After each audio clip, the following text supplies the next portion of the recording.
found this on Gunner Room. Gunner Mirror. What is it? Oh, it's shit for holes. In my gravity boots, I'm stuck walking the hole with a pounding in my skull. Ain't nobody knows which way the solar wind blows. Better than a man being blown.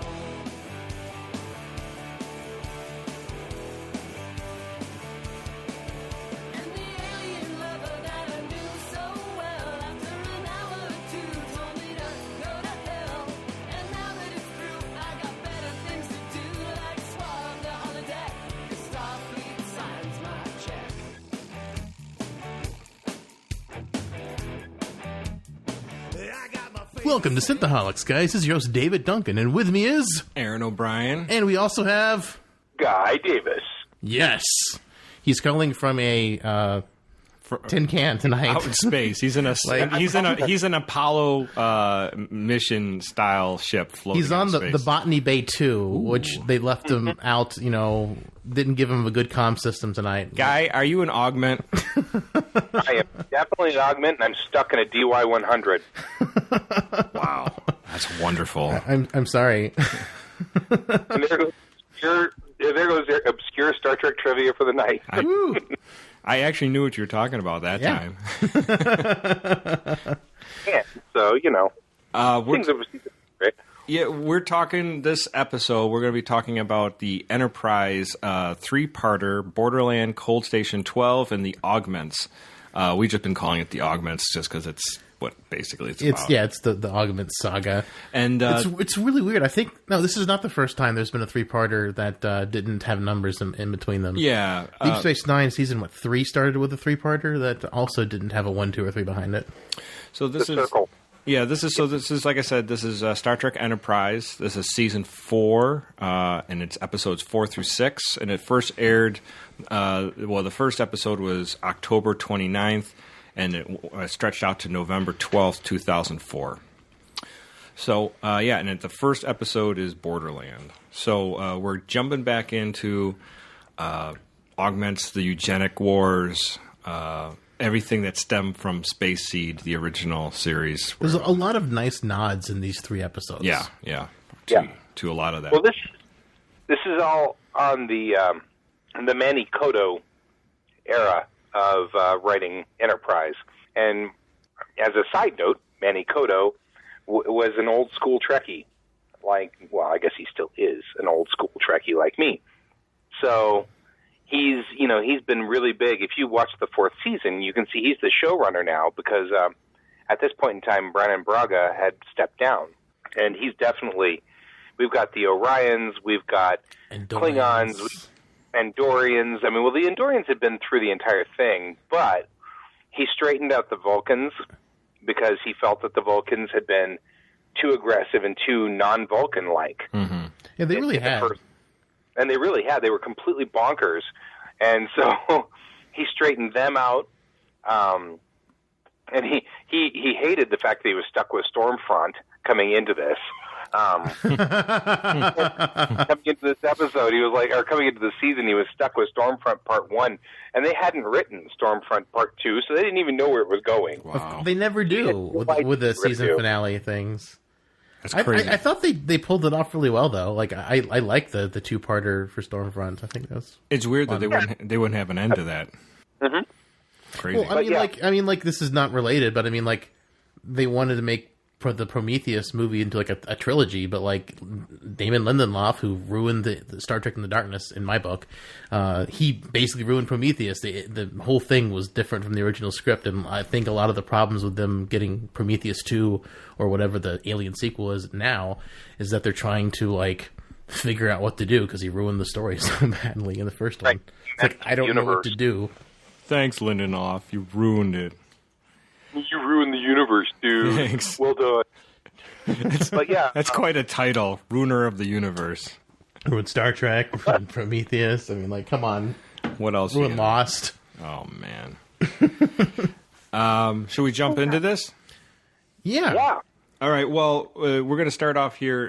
The first episode was Borderland, and we get the very beginning of a bird of prey that picks up a transport shuttle with 2 humans, and these 2 humans basically take out the whole Klingon bird of prey crew. I do feel like Into Darkness kind of like drew from this scene a little bit with how Khan was kicking all the Klingons' butts. Yeah.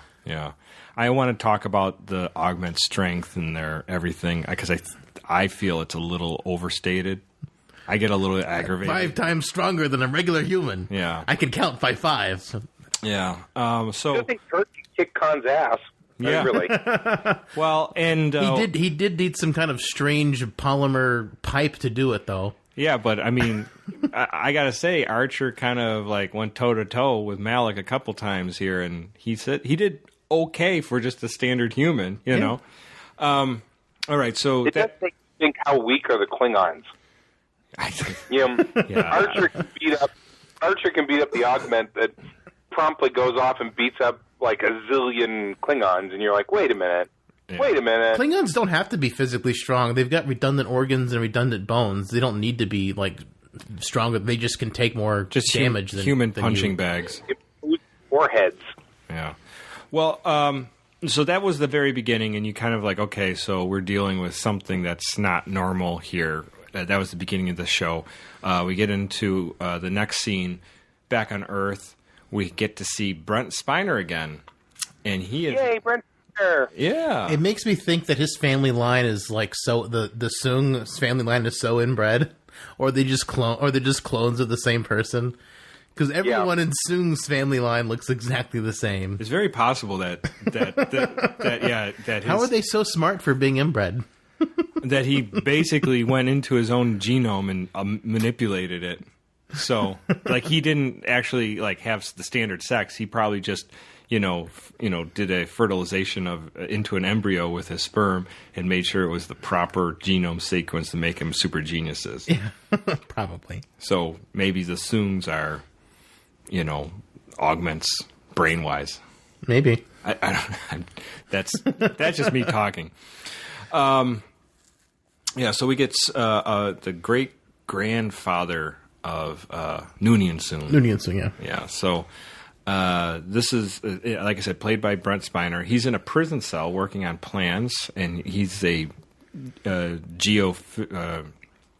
genomics scientist. Yeah. Genetic scientist, whatever you want to call it. And so he's kind of a dick.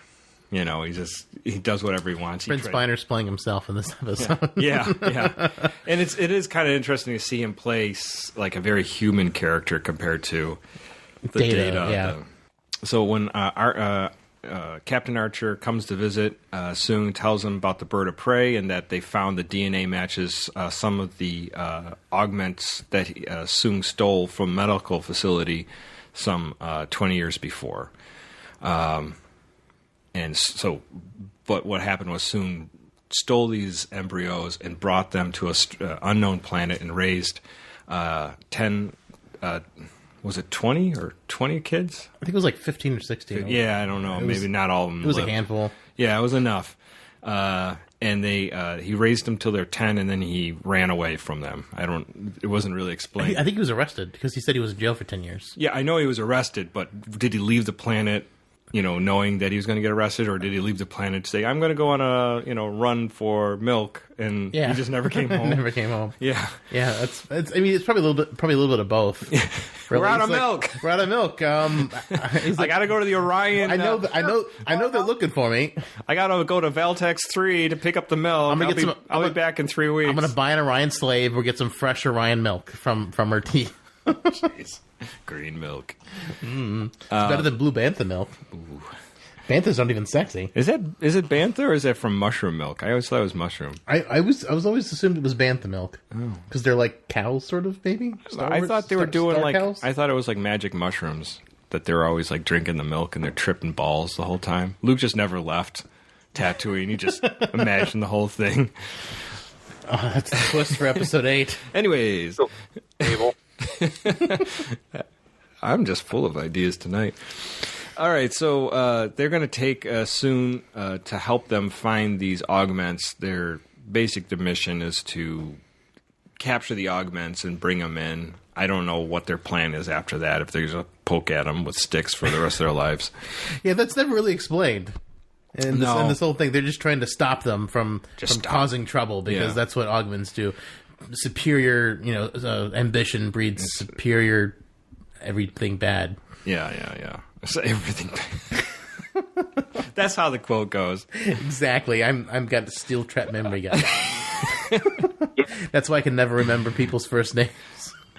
So you're like a steel trap, rusty and illegal in 37 states. Yeah. Yes, sir. That does describe Dave pretty well. So back to the story here. So Soong gets put on the Enterprise, and they're off to the Borderlands, which is basically like the fuzzy zone between the Federation and the Klingons and the Orion Syndicate. So dangerous place. Dangerous place. They get abducted by some Orions that come. A couple of people, like 12 people, get abducted by Orions as they fly through the area, just minding their own business. And it's a couple of Orions. Yeah, and looking for slaves. Looking for slaves in all the wrong places. I don't know. They get to Paul. I mean, she's pretty prime slave material. I think. Yeah, she went for a lot. So, so the Orions were abducted, and then Archer confronts Soong, saying, "Hey, you got to help us get my crew members back. Where would they take them?" And he basically gives them the planet where most likely they went to. But he's mostly doing this as like an escape attempt. Yeah, Soong is just like an elaborate escape attempt. Yeah, Soong is just like a Sherlock Holmes type of character, just super genius. And they said they took a pad away from him because he hacked the whole security system with just a regular pad, right? And so he had to write all his plans on paper and pen. Right. Crazy. Yeah, no, he's a formidable foe. So they go to Verax 3. Which is, I guess, a slave processing center. And this is where Archer and Soong go down alone to look for the 9 Enterprise crew members that have been abducted. We have a great scene of, the Orions. They got the slaves in the cages, and they're auctioning up off the slaves. And the big guy picks T'Pol up and shows... She's already standing on a platform so everyone can see her. Mm-hmm. But he picks her up just to be doubly sure that she can be seen. So interesting that Orion is a WWE wrestler, Big Show, which is... That's what it really is. Yeah, I'm not a big wrestling fan. I don't follow it very much. I guess this is why it's on the Sci-Fi Channel now, because they've had a couple Star Trek appearances. You had The Rock and Tuscany from Voyager. Right. You had someone playing like Klang or whatever his name was from the season premiere. I mean, the opener for Enterprise, and then now Big Show in this episode. Right. Well, and he is very big. Yeah, I think I wrote down here. He's like 7 foot tall. He's literally 7. I would not want to wrestle that person. He's and I'm a very big person myself. He's 7 foot tall, and he's like 300 some pounds. I mean, he's ridiculously large. Yeah, he's just enormous. So, anyways, pretty cool. Anyways, so the slaves are being auctioned off. They have these implants in their necks where they can't really do anything, because if they try to rebel, their heads explode. Woo. Well, not just that, they're just extremely painful. And so that's how the Orions have this like control over their slaves. Going into there, we have like I said, Archer and Soong go down, beam down, and we're seeing more beaming in this than... Yeah, they've gotten over their fear of the transporter. Yeah, the transporter thing is kind of like... Also, they've also revamped the transporter set a little bit. Yeah, it does look a little different. So something must have happened. Maybe they did an upgrade there. So they beam down, they locate everybody, and Archer does end up buying one of his ensigns, and they... Oh, yeah, the scared one. Yeah. It's like, you are barely worth the processing fee. So he sells them. Really? You stole them? Like... Yeah, I know. Well, and then they bring him back to the ship, and they figure out the device that's on them, and they figure out a way to hack into it. So Archer and Soong go back down to the planet, and they hack into their systems and basically turn off all their the control devices and all the slaves. Slave riot happens. Soong runs away. Yes, in the chaos while Archer's saving everybody and beaming everybody up, Soong takes off, and then Archer has to go chase after Soong. We have a little chase scene where they're there, and Archer, of course, catches him and brings him back. So, and Archer at the end of it basically goes, "You knew that this was all going to happen." Yeah, like, and you can't blame me for trying, Captain. And you put my crew in danger, and you've permanently injured some of my crew members for the rest of their lives. Like they'll never be the same. Yep. So Soong doesn't care. No. He gets thrown in the brig. So and they're on their way. Going back to the Augments real quickly, the Augments we kind of skipped over this, but the Augments are when they took over the bird of prey. They do some infighting. There was some infighting with their original leader. Paul Muad'Dib wants to be leader. Paul Muad'Dib. Yeah, Paul Atreides from the Dune series, the miniseries, not the movie, not the David Lynch movie, which is awesome. I actually like the miniseries myself, personally. I like the miniseries too, but I'm a huge big fan of the David Lynch Dunes. But I like the David Lynch movie better. They both have their own merits, and there's pros and cons to both. Yeah. Well, anyways, we get the character Malik is sort of like sort of the beta dog of the pack, and he's gunning for alpha dog, and so he goes in and he takes on the alpha dog, and I think he's just kind of doing it for the sex at first. Yeah, you see the thing, like the Augments work a lot like the Mirror Universe episodes, where like the woman sleeps around as the person she wants to be in charge wishes, so that they can kind of like get the person who's not in charge out of being in charge. Right. I just feel like it's almost like a Mirror Universe episode, watching how the women act with the Augments. Right. So the original leader is Rakim.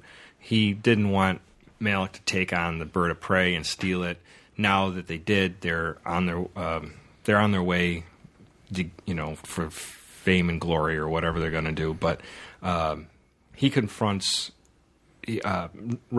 confronts Malik sooner or later that I hear you're trying to take over the ship, and there's basically a revolt. Well, yeah, and Malik, Paul Atreides' character from the 2000 Dune series, kills Rakim, and Malik becomes the leader. So Paul Atreides is leaders again of the Augments. So that's a quick put together of what happened. Yeah.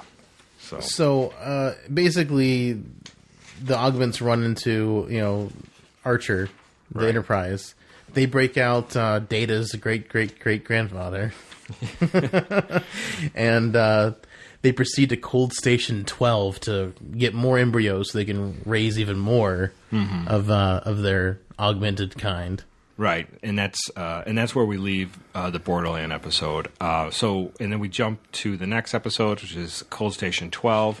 Cold Station 12. The first part of the episodes we see a young Soong lecturing all the Augments, the young children, and talking about how they're the eugenic wars and how they're hated, and kind of like instilling them their paranoia of standard humans and Earth and of just the regular non-augmented humans. Yeah.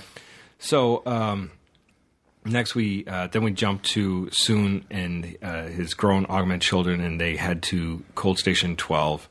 And Cold Station 12, just so you know, is a asteroid in an asteroid field that contains the embryos from the Augments. It's kind of like from the original eugenic wars back in the 90s. It's kind of like our ark, the ark that keeps all the genetic species, like seeds of But this is all the stuff you don't want to open. This is the Pandora's box. This is the bad ark because this is what you don't want to, because it has all the Augments from the eugenic wars back in the 1990s with the Khan and all those characters. But the main scientist that they go after in this to try to get the codes to release the thing, I don't know what the actor's name is, but I have his name. But I just want to put on, and they have a ton of pathogenic diseases. Like, it is just packed full of diseases. It's like this is your biological warhead zone. Yeah, you do not want to. This is like all the stuff we're making now, all these terrible diseases and biological weapons we've been making for the last 100 years, they're all stored there. Right. So something like that here, I think. Oh yeah, no, there are places like that on Earth. Without the CDC and USAMRIID. Yeah. Both have all of these, but level 4 biohazards is what they're called. The ones that you have to deal with while in full suit with, external air and everything like that, and you have to burn the suits or whatever. Yeah, places. Yeah, they've got places you do not want to be at all. I don't want to hang out there. I don't want a vacation. Oops, I ripped my suit. Well, just write me off. Yeah. You're gonna die. You're dead. I'm sorry. Sorry. And a painful death at that. So Dr. Lucas is in charge of Cold Station 12, and just so you know, that's Richard Riley. See, the reason I brought him up is because the first time I ever seen this actor was in a video game called Wing Commander 4. He was the mechanic. Well, I'm going to tell you a couple things that are going to blow your mind. So Richard Riley, who plays Dr. Lucas, was in a whole bunch of other things. Oh, I know. He's been in Quantum Leap, so he starred opposite. Oh, that's awesome. Twice, different Scott episodes with Scott Bakula. He was in Roseanne, Boston. And he was in the 2002 Inner Light. He played that's right. Bantai. That's right, Bataille. Bataille, his friend. And he's also played Seamus in the 2 episodes of Star Trek Voyager, where he plays sort of like the town drunk. And great. Probably the most famous role he's ever played is Office Space, where he's the customer service, where he's... he hands the plans or the specs to the engineers, and he's the jumping to conclusions guy. Yeah, and he's the guy who gets like hit by the car at the end, and he's like he's all in the thing, full body cast. He made all the money from this lawsuit, and he says, "I got people skills. What don't you people don't understand?"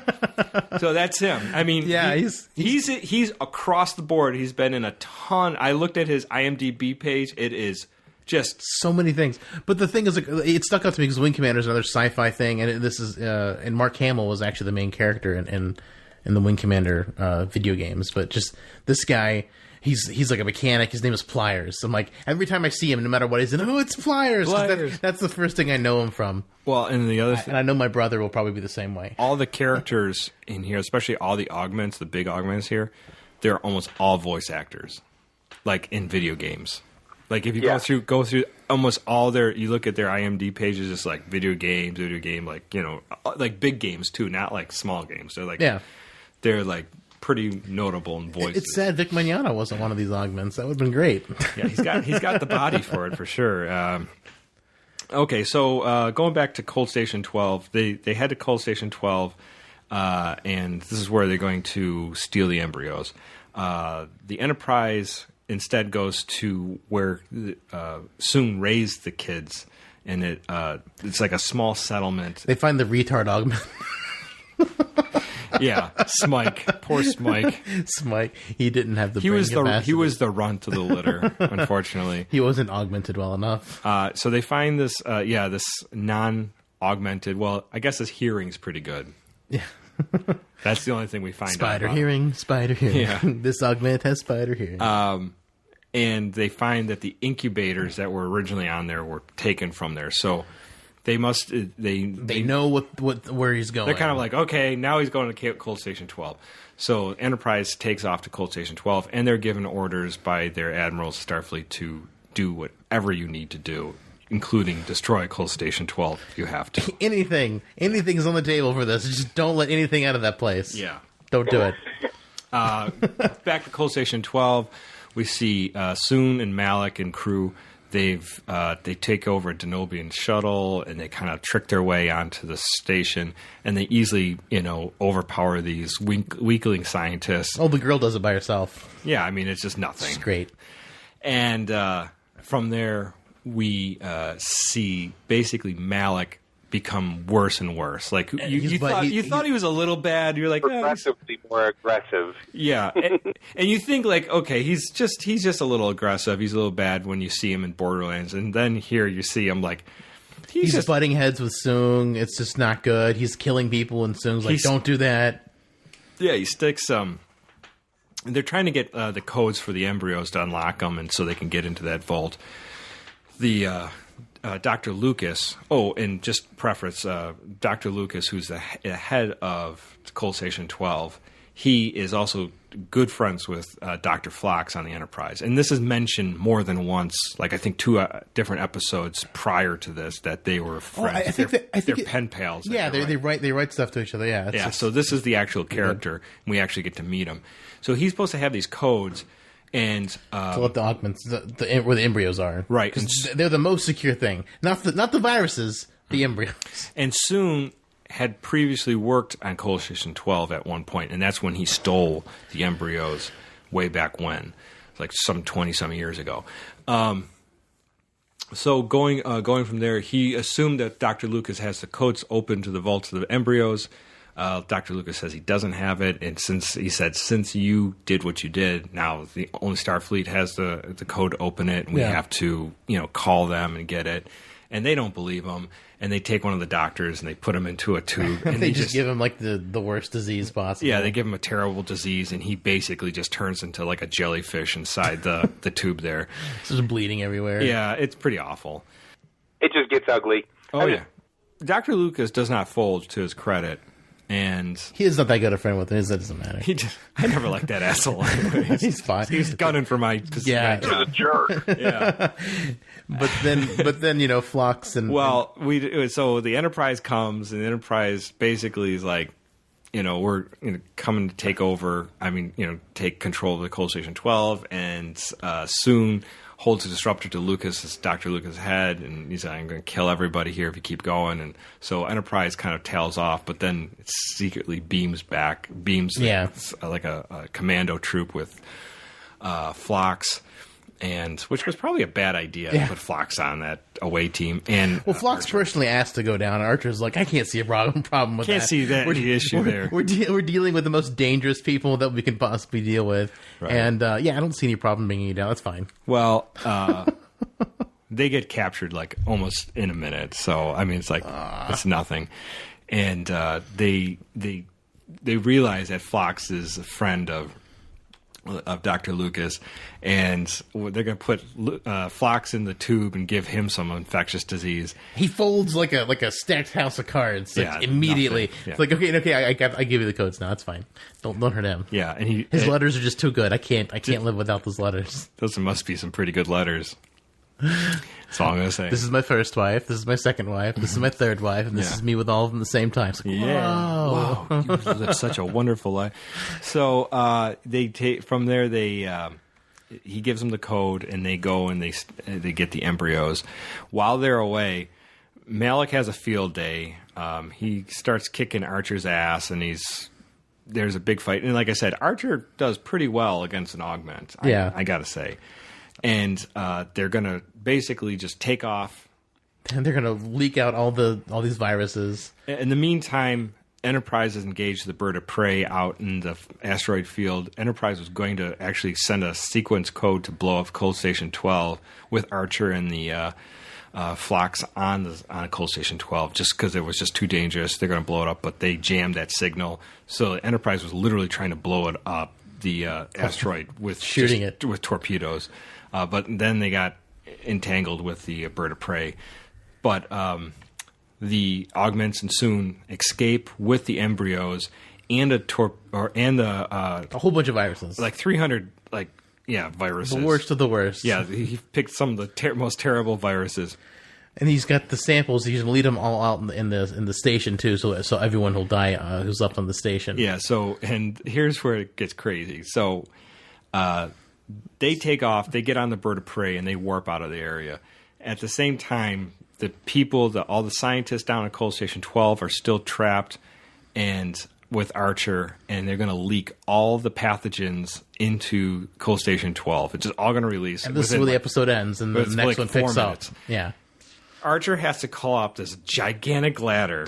Big tube. To basically stop it all, which just seems ridiculous. That he could climb that in 4 minutes, but he climbs it, he programs it, but he only saves the people of Cold Station 12 in that room, and unfortunately, he's going to get to the viruses. Exposed in this big long tube.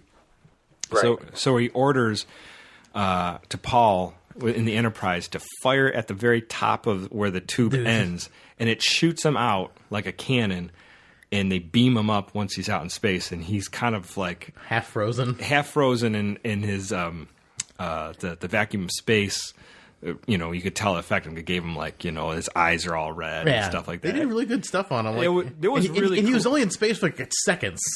You can only last like 30 seconds. I think that's what they say in Hitchhiker's Guide to the Galaxy. You can only survive 30 seconds in the vacuum of space. So I don't know if that's true or not. Somewhere, Douglas Adams is going, did they just reference me scientifically? I don't know if Douglas Adams was right, but yeah. We are drinking, so I mean, to be fair. I get most of my scientific information from science fiction. Douglas Adams. Well, yeah, that's got to be true, right? But I mean, like, it's sort of, I mean, like, I guess it's plausible if he's only, I mean, he's in space for a couple seconds, but, you know, half of those couple seconds are him being dematerialized. I can't imagine being in vacuum space would be good for anybody. So well, I just think it's funny that they're having a hard time, you know, calculating how to beam people up at terminal velocity, but then 100 years before that, they're beaming someone up at the speed of blowing them out into space. Yeah. Which is probably faster because it's not like not gravity. To mention, like, he shot out of there, like, that's shooting out like a barrel of a gun. There's no, like, reason why he didn't bounce off those walls and that ladder a couple times. Like, he could have broken, like, a lot of bones. Well, you see, if the tube was rifled, he would have gone out a lot smoother. I know. If they would have machined that out. Yes, Sigourney Weaver's never had very much luck with, you know, with the explosive decompression while holding onto a ladder. No, it never works. It's got. You can tell him all about that. Well, he was literally trying to let go of the ladder, though. He did not want to hang on to it. But I'm just no viruses for me. Just like well, there we go. We've now made an Aliens reference and a reference to Hitchhikers. Right. So we're good. And Dune. And Dune. And Wing Commander. And Dune. and Wing Commander. This is action-packed. That's what three-parters are for, guys. Right.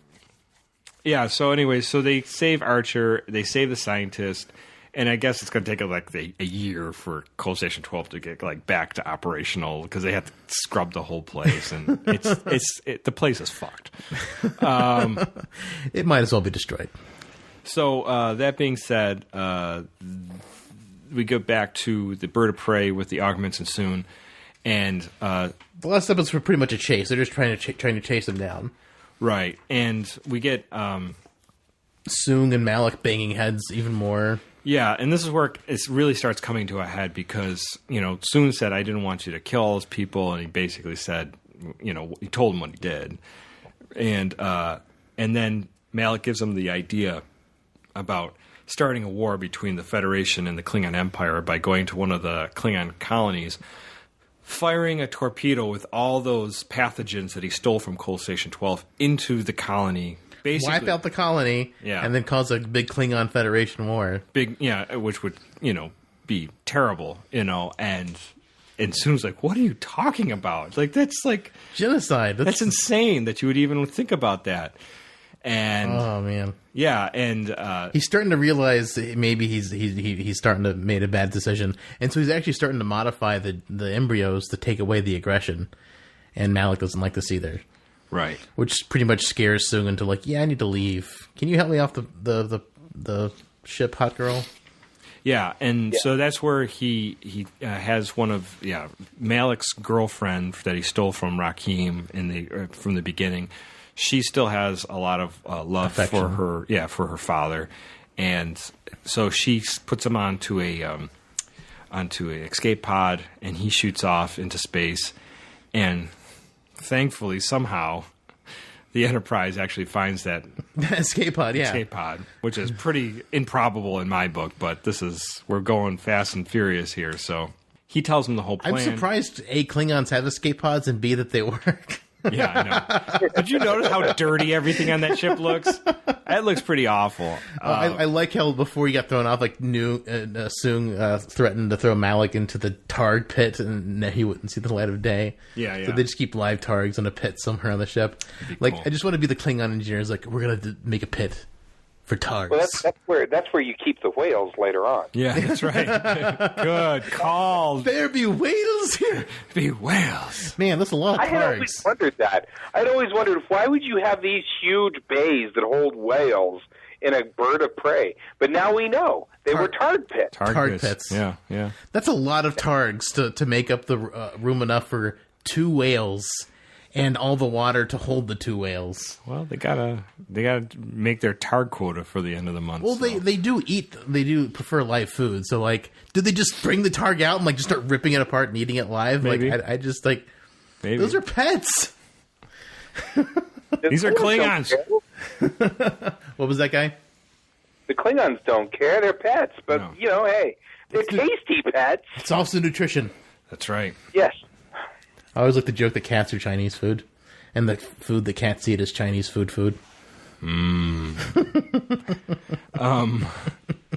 So, with Soon out of the picture, Malik takes full control. He goes to the Klingon colony to basically deploy his weapon into the atmosphere and killing them. Soon tells Archer when they pick him up basically what they're going to do, and Archer doesn't believe him at first, but then somehow Soon gets through to him. They go to the colony, and they just barely hit they barely get there where They're able to shoot the torpedo out of the sky. Yeah. Which I'm not sure, like, doesn't that still release the pathogens, or does it somehow vapor? Well, if it's above the atmosphere before it actually gets in the atmosphere, it's possible they could have, got that all. Floated in space. Well, it would burn up in entry or not survive the vacuum of space. Yeah. So, or the sheer explosion would just burn that all up. Hopefully. But wouldn't the regular torpedo exploding in space still burn the... Don't think about it too hard? Okay. Yeah, you're... I'll turn my brain off now. I mean, the fact that they found them in that escape pod, it seems hard for me to believe. Yeah. So there's a fight ensues there out above this colony. Soong knows where to shoot the bird ship of prey to disable it. And they kind of take a couple minutes to trust him or not trust him, and then Malik decides to blow up the ship. And at the very last end of it, the ship's destroyed. And they're like, "Oh well." The Augment's destroyed. Somehow Malik gets back on the Enterprise. Well, I got a theory about that. Let's just finish this up. So, gets back on the Enterprise. There's a last conflict between Archer and Soon, and Malik's going to kill Soon, and then you have Archer gets like a shotgun. And literally blows a hole. Yeah, a phaser shotgun that shoots like phaser slugs, a giant hole in his belly or whatever. It's literally a circle hole through Malik, and Malik dies. Why don't they use these things more often? Like, I think it's the first and only time these are ever used in Star Trek. I know. The phaser shotgun. It should be more of that. And then we get to the very, very end where Soon is brought back to his cell. Looks a little nicer, but I don't know. All the papers are gone. All the papers gone, and he's worried that his work has been destroyed. Right. Archer tells him that, look, it's so fine. We're just storing it someplace. We're not going to destroy it. We're just storing it for him. Yeah, to be studied. So, all that being said, the 3-episode arc is kind of closed up there, and we're... I think I should start doing cybernetics. Yeah, that's when Soon says he's going to start doing cybernetics. Pretty sure, like, you've got to be super smart because, pretty sure genetics and cybernetics don't really work together all that great. Yeah, but he's pretty smart, and he said it might take a couple generations. So he said he was going to. He's going to start it on paper, which is great. But let me go back to that theory I was talking about, because he does the thing that Khan did where he blows up the ship at the end, and I kind of want to think that they were like, hey, Khan already kind of did that, so let's have him just magically beamed aboard Enterprise. So that there can be a different ending instead of him just killing himself on the ship. Right. Because I was sitting there watching it, and I'm like, wait, this is way too much like Wrath of Khan, where he just blows up the ship.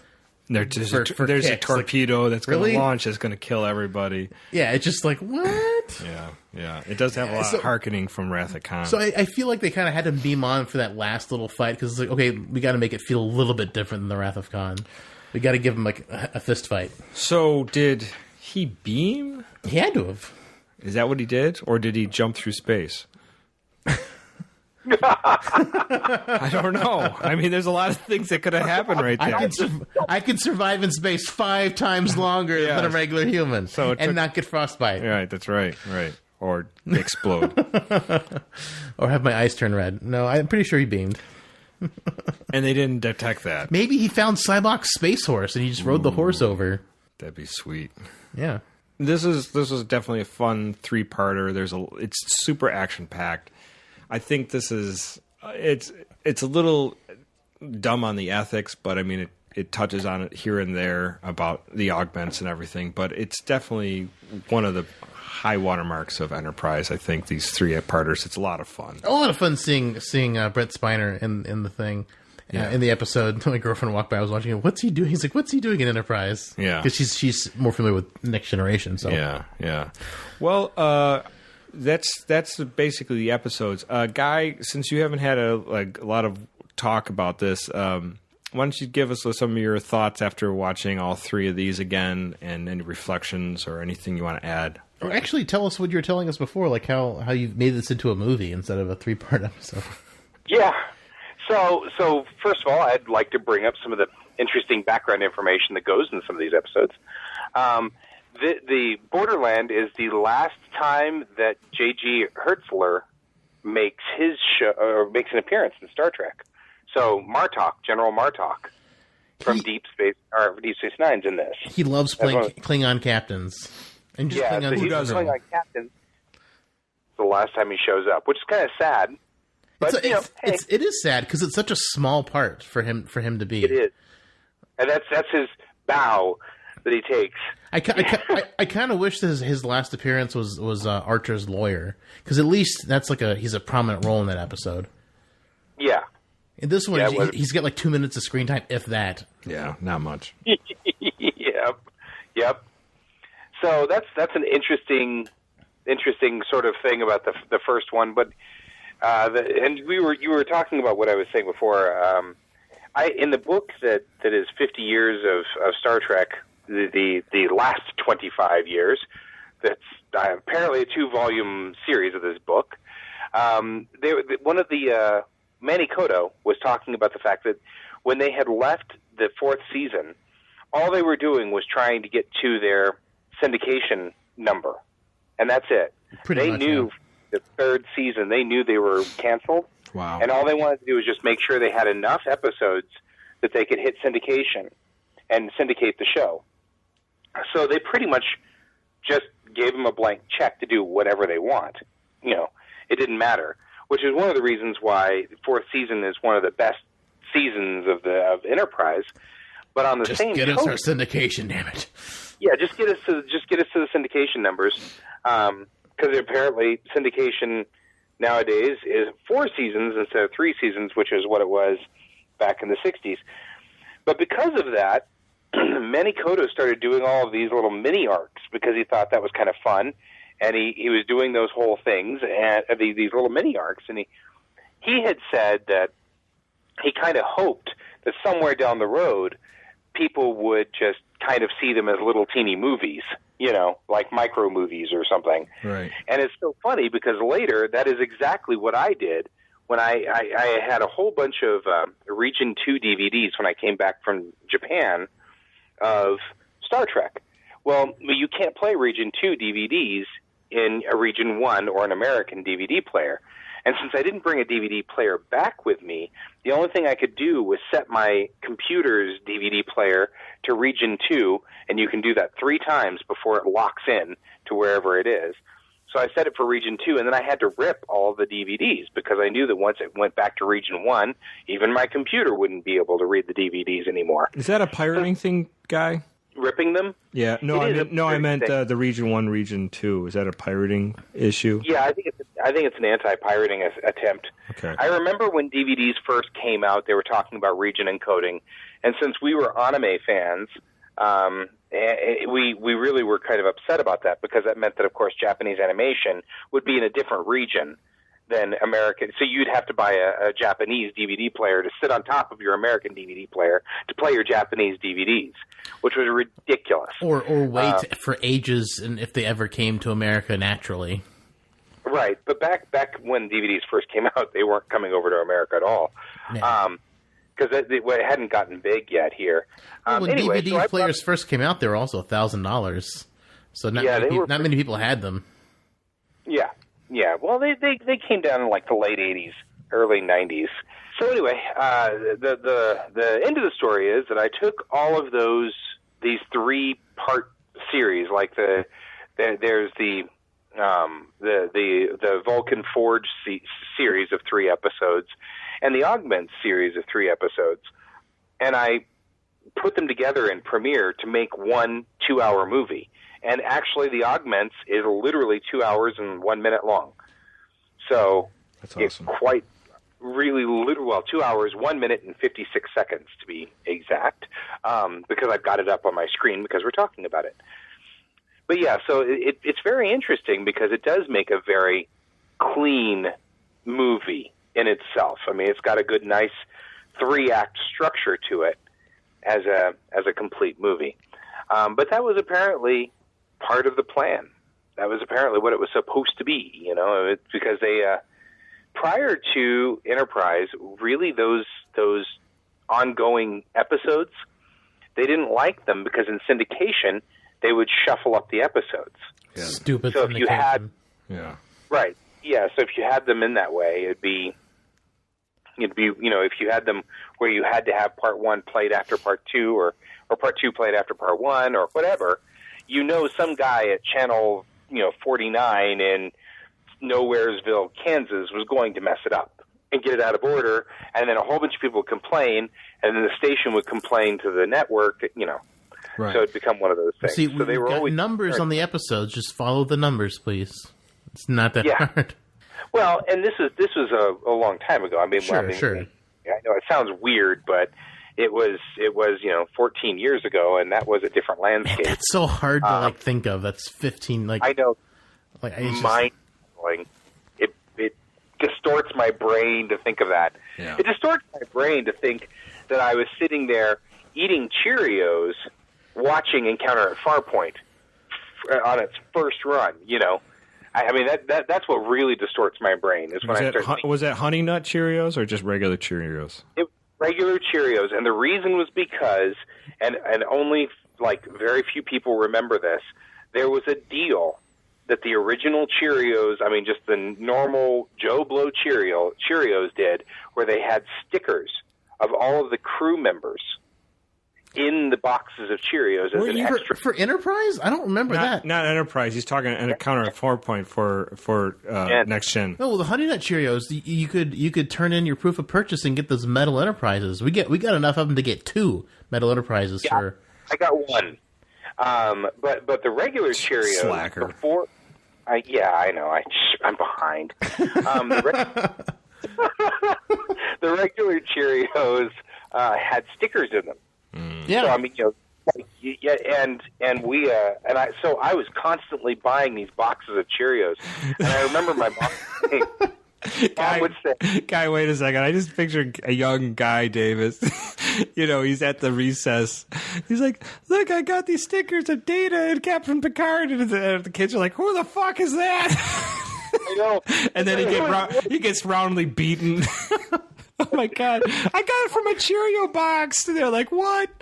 I don't eat Cheerios. I eat shredded wheat. What are you talking about?" Or I eat Fruit Loops because my parents blueberry.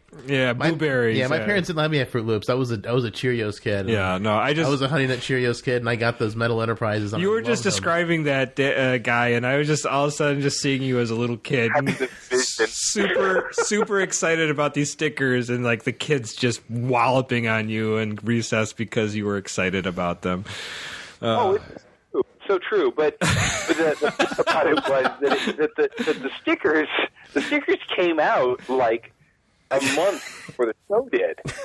So it was like the first time we got to see the crew of the Enterprise. Did they have the Enterprise itself? Were these illustrations or were they like literally pictures? They were photographs. They were photos of. Did they have the LeVar Burton sex offender look from his like early makeup test? No. By the production, I mean, by a month or two before the show aired, it was already wrapped. It was in post production.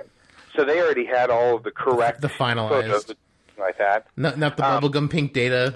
And there's nothing quite like a young 10-year-old Guy Davis, or however old you were, like with a picture of a bald captain who you probably have never seen that actor before, and sort of an olive metallic looking skin android that does have a little bit of a homoerotic look to him. Well, it was a confusing time. I have to.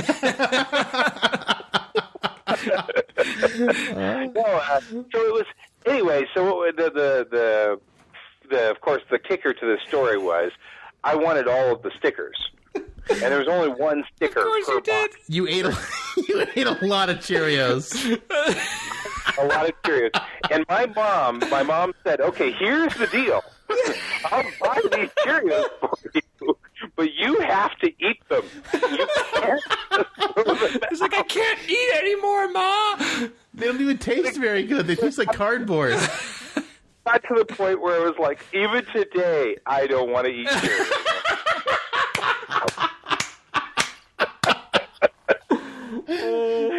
Star Trek has killed your taste for Cheerios. Star Trek Next Generation wiped out my taste for Cheerios. Oh my God! Sorry, General Mills. I don't know what's more funny about that whole story, guy. It's so. Oh my God! I think you're the reason General Mills is shut down in Buffalo. They're like, we can't Keep up with the demand. And then this young kid, when you stop buying them, they just didn't have enough money this young anymore. kid in Colorado just has a ferocious appetite. Colorado just buying all the damn Cheerios. What's his problem? Yeah. Actually, is General Mills still here? They're still here. They're still here. Okay.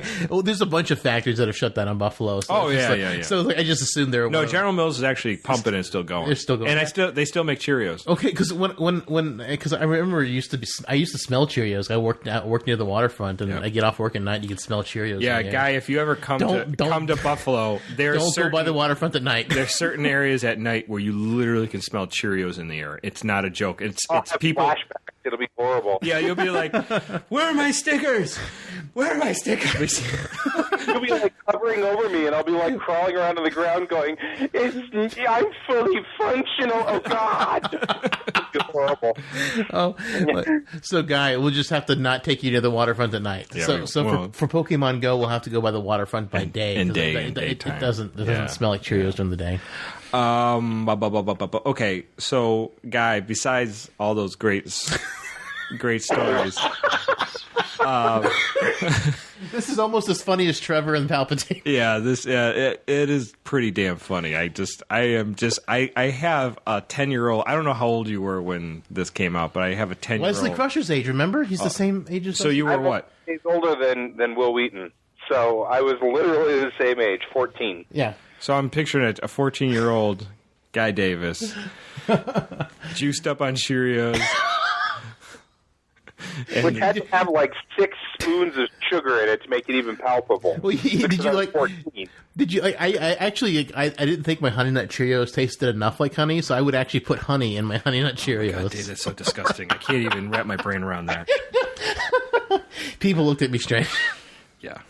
Oh, that's awesome. Let's get back to the episodes. Cheerios. This episode is brought to you by General Mills. Yeah, I know. Like the actual episodes themselves? Like you've watched, watching the 3 episodes again and the whole feeling of it. I mean, what did you like, dislike? I think that they really did. I mean, we talked about this before. I think that I was very pleased with how brutal the Augments were. They felt more like something that you hear about the eugenics war. Even though Khan is pretty brutal, he's not that brutal per se. You know what I mean? He's not ruthless enough in my feeling. That wasn't. I don't know. So Malik even downplays Khan Duty and Singh. He calls him a coward, pretty much. From running, yeah. Yeah, exactly. And it's like these guys were brutal. And it was really cool, so I felt like that was a nice balance for the Augments. I felt like the Klingons were downplayed. I feel really bad that Archer and Kirk can beat on Augments, and Augments can beat on Klingons, and somehow Klingons are scary to humans? Because really? I really hope Star Trek Discovery will make Klingons scary for the first time ever. Make Klingons scary again. Make Klingons scary again. I need to get a red hat that says that. Red hat that says that. I think there should be a hat that says that. Yeah. Make Klingons scary again. Yeah. maybe it'll be in our Synthaholic store if we ever decide to make one. Right. That's our Synthaholic thing. In the beginning of yesterday's Enterprise, Worf says, "I would need a Klingon woman," because humans are too fragile. And I'm like, really? Because they're kind of beating on the Augments, who are beating on the Klingons. And Dax seems to have no problem beating on the Klingons, and so it's kind of one of those things. Is like I think that we have fluctuation on how strong are Klingons anyway. So that's frustrating a little bit on this. Other than that, it's a fun episode or fun series of episodes, I guess. I think that Cold Station 12 is probably the weakest of the three, but it is interesting. Well, it's also the middle part. I mean, usually the middle parts of stories are kind of like the bridge. Yeah. I think it's cool that the Briar Patch is referred to as Klochtekel Brocht, which is cool. Oh, yeah. And also in that episode, LeVar Burton is directing. It's the first time LeVar Burton has directed Brent Spiner since, like, TNG, I think. Yeah. Yes. Yeah. So that was kind of cool, and the fact that they both mentioned the Briar Patch, since that's the last time they were in a movie. No, this is the last time they were together, but it was kind of a fun nod to Insurrection that they're going to the Briar Patch. Mm-hmm. And if they would have gone there, they could have lived forever because of the rings of the planet are magic. Yep. They could yes, have. magic rings. They make your boobs firmer. So. Lucky magic rings. Oh, too bad they make your breasts feel firmer. Too bad he kills the girl before her breast can get firmer. Although it was pretty cold in that room when they were filming that scene. Yeah, I saw that. I was like, I saw a little nipple action in there. I saw two. Dave, I actually had to rewind it on that scene to see like what. I bet you did. No, not the nipples. Just the like whenever he was fighting her and killing her, because it looked like he was just pulling on her arm. I'm like, why is he pulling on her? Like, is that a wrestling move? Is she faking being hurt because they're wrestling? Like, Mommy, why is that man putting that in YouTube? All right, I had to rewind the strike. Like, basically, he lifts up her arm and like I guess cuts her like underneath the armpit and like collapses her lungs or something. I'm not sure what, unless their heart's on the wrong side. Like, I'm not sure, like, what that death blow is. Paul Atreides is a Slim Shady. Yeah. Paul Muad'Dib. All right, so, Dave, besides boob shots and all that other stuff, what's your thoughts on these episodes? I thought they were fun. They're. I mean, season 4 of Enterprise is probably one of the most solid seasons of Star Trek ever. So just having a fun 3-parter like this, it was great. And it's also always great to see Pliers whenever he shows up. Pliers. Because he'll forever be Pliers to me. Or obscure video game references. Anything else? Oh, and I also thought it was funny that Paul Muad'Dib was in this episode because we do our one non-Star Trek episode a month. Mm-hmm. And we're talking about doing a series on Dune. Yep. That'll span a couple months. So if we can find a legit copy of this. Many, many months. Just buckle up, people. Now, here's my thing. There's a couple things with this. First of all, fun episodes. A lot of high adventure, which sometimes Enterprise lacks a little bit. But it's still fun. The Augments thing, I just get kind of tired of it. It's a little played out. I don't dislike this episode whatsoever, but I think they can find some different subject matter to talk about. It's like, how many times can they find stuff from the Eugenic Wars to bring into, 3 centuries later? But how many times is the Eugenics War stuff going to play out exactly the same way? Yeah. Like, it was just a little bit too on the nose, like him just destroying the ship because reasons. It's like, I'd rather die than live on a planet forever and stay forever young and get my man boobs firmer. Like, it's just, I don't understand, like, I mean, like, superior strength, and intelligence breeds superior ambition. Like, well, superior ambition to die? Like, I don't understand, like, why the Augments are always like, well, if I can't get my way, I'm going to kill myself. Yeah. I'm like, find a new way or new hobby or something. I just don't understand, like, why they have to end up pretty much killing themselves. I know they didn't, but like I said earlier, I'm pretty sure they had that last little fight there just to be like, oh, it's not exactly like, Khan. It's a little bit different. The other thing is, what is the deal with the Augments' fashion sense? I mean, they are literally always in ripped up clothes. Like, yeah. Well, I think they just didn't get new clothes. He went to the store to get that Orion milk and some new clothes, and they just didn't have any new clothes. So I mean, they wore their clothes from when they were 9, so it just stretched out and got a bunch of holes in Their it. underoos from when they were 9. I mean, it is one of those things that it's just like at some point they could have changed their clothes, but they're still in the ripped up clothes, and it just, you gotta like, what? Something that also strikes out to me, that apparently Klingon sleeping style has changed between Enterprise and Next Generation, because Klingon style sleeping was on that grate of metal. Yeah. Yeah. And in this episode, they're sleeping on that Klingon bed, which looks like it's made by orcs. Well, which I mean, it might not have been a Klingon. They might have been like, I'm not sleeping on that shit. I'm throwing down some pillows I'm beaming that up from the planet. But it looked like it was made of like a weird chunks of wood or tusks of animals and like all those animal skins on it. That looked like a legit barbarian looking bed. Like Klingons are pretty much barbarians, and I'm like, huh. Like maybe they, or maybe that was the captain's quarters. The captain gets a special bed. Well, and then the next thing I just want to just touch on is Archer's thoughts on his father's death with the Clark syndrome, and how he was, soon mentioned that, we could just cure that, genetically. We could just alter it, and like, apparently. So, because we don't genetically change people in the future, we don't even cure diseases that we could obviously cure. Well, I think in Deep Space Nine, when Bashir comes out that he's an augment, like I think they mentioned that curing diseases is okay. You just can't enhance them. Where Bashir was cured from his like retarded self, and then also enhanced.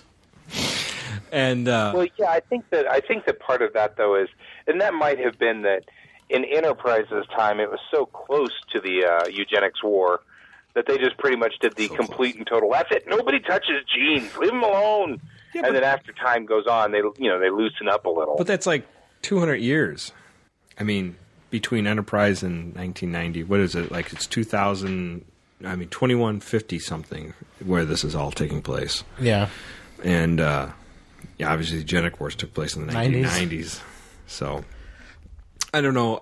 It just seems like one of those things like, so if you could cure it, why wouldn't you cure it? Or wouldn't you find some way to work around that? But I find that a little troublesome, that just because they have a kind of a rule or a law about it, that there's like no way, we're never changing that. So, yeah, I don't know. It seemed a little dumb.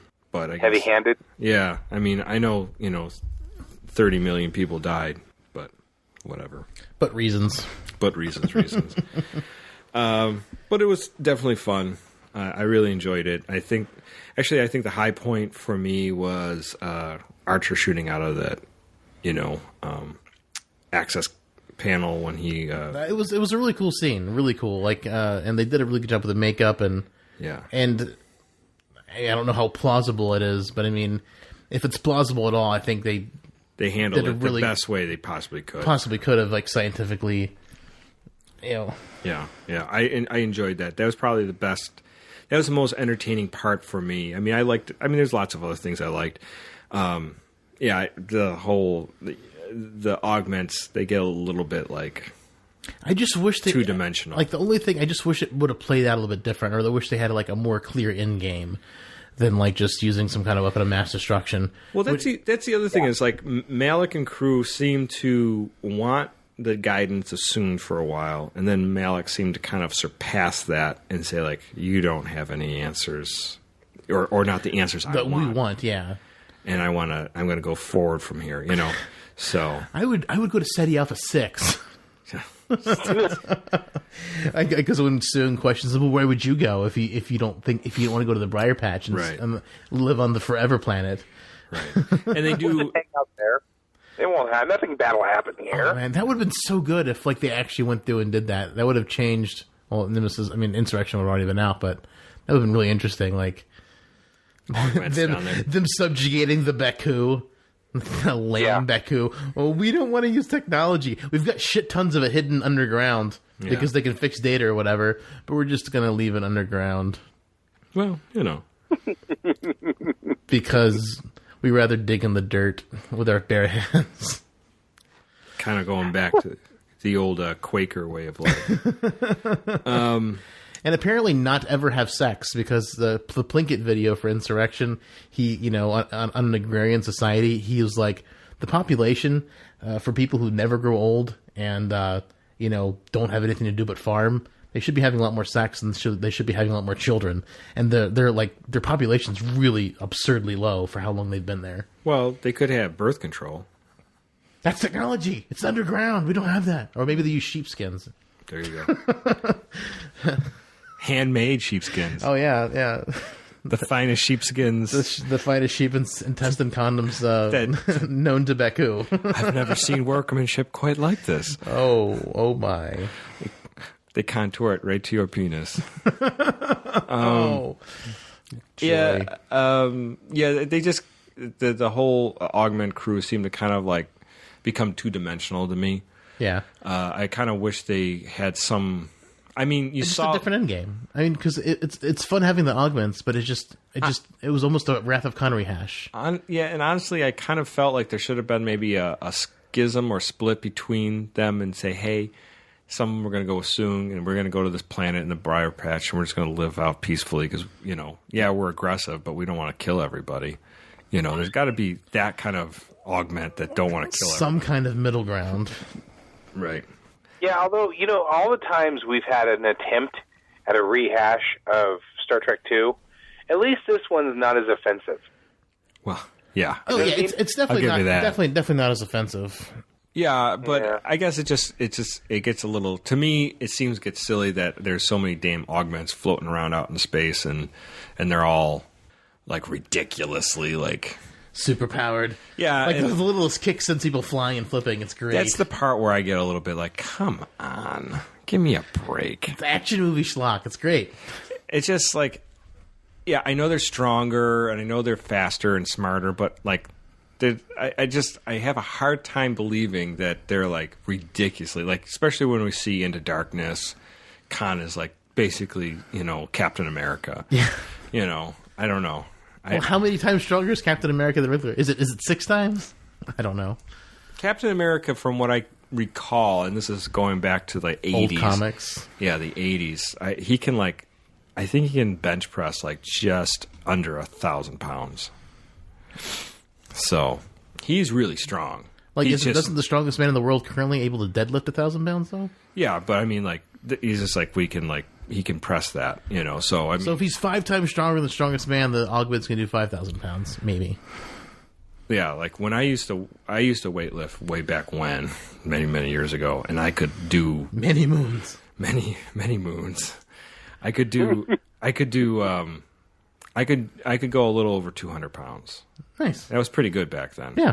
But I don't know if I could even do that now. So I don't know. So it's 1,000 pounds. Let's just if it's an Aaron augment, an augmented Aaron. Yeah.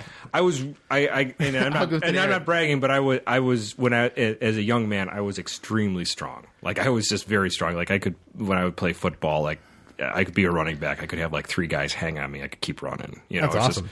But that's all gone. Unfortunately, we get old. We get old, and my back hurts, and my knees hurt. Now you only have the one guy hanging on to you now. Yeah. Right. Just Dave. Like, yeah, I'm hanging on to him right now. Just Dave. Snuggled up on the couch. Running with you full time. When I walk down the hall, he kind of hangs onto my ankles, and I got to drag him across the floor. Where you going? What's up, man? All right. Well, that was a fun talking to Enterprise. It's been a little bit since we've done Enterprise, I think. Yeah, when was the last time we talked to Enterprise? It's been a while, I think. I can't remember. I know we did Carbon Creek. That was almost a year ago, I think. Yeah. It's been a long time. So, it's been a long road. Get from there to here. Oh, boy. Oh, yeah. Well, Oh, hey. Well, you can find us singing badly. Men singing badly. All our music is provided by Warp 11. You can find them at warp11.com and at Warp 11 on Twitter. You can find us online at Twitter at Synthaholic Duo, me at David_J_Duncan. I'm at Blackbird 2004.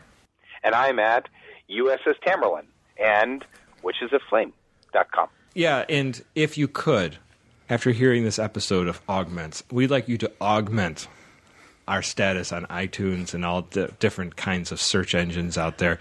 Go out there, go on iTunes, give us 5 stars, talk to us, give us a comment, and say, hey, we love listening to these guys. And on top of that, if you have a friend who likes sci-fi, who likes goofy commentary on any kind of TV show, especially Star Trek, give them our number and we'll give them a call. Yeah. We'll leave sexy messages on their machine. And our dulcet tones. Yes, the dulcet tones of Guy Davis. Dulcet tones of Guy Davis.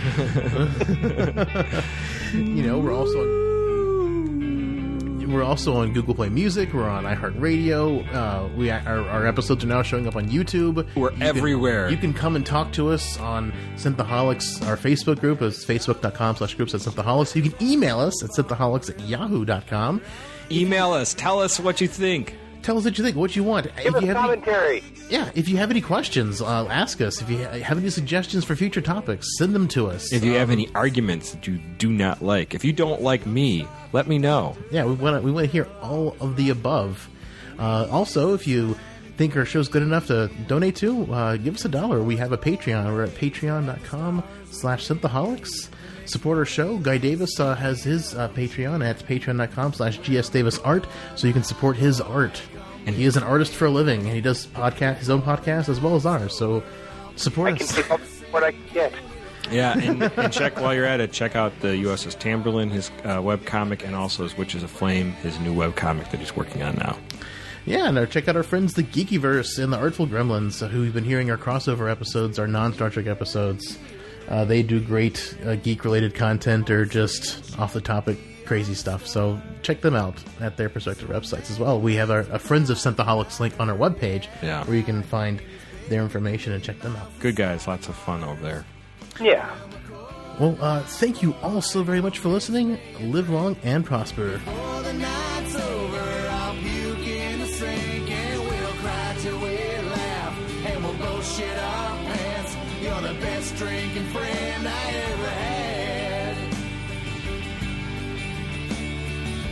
Vulcan. Throwing Vulcan gang signs. Started. Do you want to play a game? Shall we sharted our pants? Shot my pants. I sharted. The San Francisco Street. Mm-hmm. All right, so I'm not doing the intro because I know it blows Guy out of the water, so we'll just go in regular.